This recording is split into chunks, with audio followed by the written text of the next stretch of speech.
The Alchemist, by Paulo Coelho. Part 1. The boy's name was Santiago. Dusk was falling as the boy arrived with his herd at an abandoned church. The roof had fallen in long ago, and an enormous sycamore had grown on the spot where the sacristy had once stood. He decided to spend the night there. He saw to it that all the sheep entered through the ruined gate, and then laid some planks across it to prevent the flock from wandering away during the night.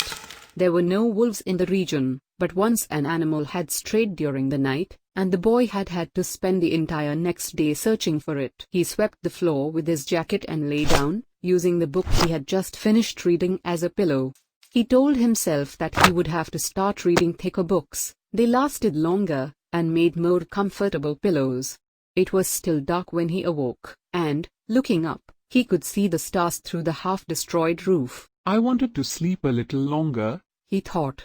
He had had the same dream that night as a week ago, and once again he had awakened before it ended. He arose and, taking up his crook, began to awaken the sheep that still slept. He had noticed that, as soon as he awoke, most of his animals also began to stir. It was as if some mysterious energy bound his life to that of the sheep, with whom he had spent the past 2 years, leading them through the countryside in search of food and water. They are so used to me that they know my schedule, he muttered. Thinking about that for a moment, he realized that it could be the other way around, that it was he who had become accustomed to their schedule. But there were certain of them who took a bit longer to awaken.